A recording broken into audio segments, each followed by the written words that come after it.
मैत्रिणींनो, सकाळी उठल्यावर तुमच्या घरी हा प्रश्न पडतो का, आज नाश्त्याला काय बनवू? वेळ कमी, मुलांना शाळा, नवऱ्याला ऑफिस आणि रोज ते पोहे, उपमा, ब्रेड खाऊन सगळे कंटाळलेले. माझ्यासोबतही अगदी असंच व्हायचं. मग मी फक्त 10 मिनिटात तयार होणारी ही हेल्दी रेसिपी ट्राय केली आणि आता मुलंही आवडीने पूर्ण डबा संपवतात. एक मोठं बाऊल घ्या आणि त्यामध्ये आपल्याला घालायचा आहे पत्ताकोबी, तो सुद्धा बारीक चिरून किंवा खिसून घेऊ शकतात.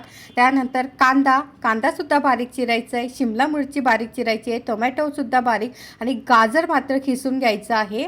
आता हे सर्व घातल्यानंतर यामध्ये आलं लसूण याची पेस्ट 1 चमचा आपल्याला घालून घ्यायची आहे. कोथिंबीर जर तुम्हाला आवडत असेल तर कोथिंबीर तुम्ही यामध्ये घालून घ्या.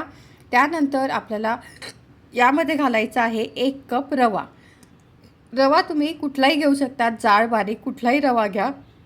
आणि त्यामध्ये आपल्याला घालायचं आहे मीठ चवीनुसार आपल्याला घालायचं आहे. त्यानंतर लाल तिखटाच्या ऐवजी तुम्ही इथे चिली फ्लेक्स घेऊ शकतात. त्यानंतर यामध्ये घालायचं आहे ऑर्गॅनोमुळे जे मिश्रण आहे ते फ्लेवरफुल होतं, मुलं आवडीने खातात. आता यामध्ये आपण घालत आहोत पाणी इथे पाण्याचं प्रमाण जे आहे ते 1 कप रवा घालायचा आहे, तितकंच पाणी आपल्याला घालायचं आहे. जितकं रवा आहे तितकंच पाणी घालायचं आहे, जास्त पाणी घेऊ नका. हे सर्व छान आपल्याला एकत्र मिसळून घ्यायचं. इथे अनेक जणी एक चूक करतात, बॅटर तयार झालं की लगेच तव्यावर टाकतात, पण यामुळे रवा नीट फुगत नाही आणि नाश्ता असा मऊसर होतो. पण माझ्या अनुभवातून मी सांगते की फक्त 10 मिनटं हे मिश्रण झाकून ठेवा. एवढी छोटी ट्रिक पण परिणाम खूप मोठा दिसतो. आता हे छान मिक्स झालेलं आहे. आता येथे सगळ्यात महत्त्वाची ट्रिक की ही ट्रिक केली तर नाश्ता बाहेरून हलका आणि कुरकुरीत आणि आतून मऊ असा तयार होतो. तर हे बघा, ही सगळ्यात मोठी ट्रिक्स आहे, ती सांगते मी तुम्हाला पुढे. हे बघा, बॅटरची कन्सिस्टन्सी आपल्याला अशी ठेवायची आहे की चमच्यातून ते बॅटर हळूहळू खाली पडेल. जास्त पातळ ठेवू नका, थोडं घट्टसरच आपल्याला हे ठेवायचं आहे. आता ही सगळ्यात महत्त्वाची कुरकुरीत जो नाश्ता आहे तो कुरकुरीत होण्यासाठी ट्रिक्स म्हणजे की यामध्ये छोटा 1 चमचा बेकिंग सोडा घालायचा आहे आणि त्यावर थोडंसं पाणी घालायचं आहे ॲक्टिवेट होण्यासाठी आणि हलक्या हाताने हे मिक्स करून घ्यायचं आहे. आणि बॅटर खूप पातळ करू नका, चमच्यातून हळू खाली पडेल इतकंच ठेवायचं आहे. आणि 10 मिनटं झाल्यानंतरच आपल्याला बेकिंग सोडा यामध्ये घालायचा आहे. हे बघा, इथे तव्याला मस्तपैकी थोडंसं तेल किंवा तूप लावून घ्या. बॅटर आपल्याला पसरवून घ्यायचं आहे चमच्याच्या साहाय्याने. वरून तुम्ही गार्निशिंगसाठी यावरती जास्त पातळ करू नका, थोडंसं जाडसरच आपल्याला हे बॅटर ठेवायचं आहे. आता यावरती गार्निशिंगसाठी आपण बारीक चिरलेला पत्ताकोबी तुम्ही घालू शकतात, गाजर घालू शकतात.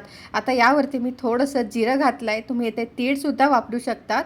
त्यानंतर गाजर, कांदा, टोमॅटो, शिमला मिरची हे उभे काप करून हे गार्निशिंगसाठी तुम्ही करू शकता. दिसायलाही छान दिसतात आणि ॲट्रॅक्टिव्ह असा हा नाश्ता होतो, मुलं आवडीने खातात. आणि हे थोडंसं हलकंसं आपल्याला प्रेस करून घ्यायचं आहे आणि 1-2 मिनटासाठी याला वाफ देऊन घ्यायची आहे. हे बघा, 2 मिनटं झालेले आहेत. वरच्या साईडने मस्तपैकी असं याला तेल लावून घ्या आणि साईडने सुद्धा तेल लावून मस्त गोल्डन ब्राऊन होईपर्यंत दोन्ही साईडने आपल्याला हे भाजून घ्यायचं आहे.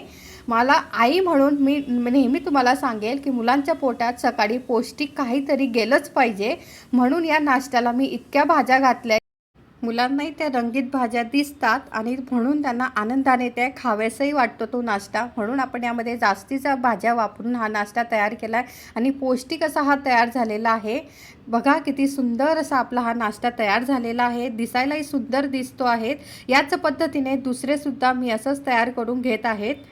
आता बघा, किती सुंदर असा गोल्डन ब्राऊन रंग आलेला आहे. बाहेरून हलका कुरकुरीत, आतून एकदम मऊ आणि भाज्यांनी भरलेला हेल्दी नाश्ता तयार आहे.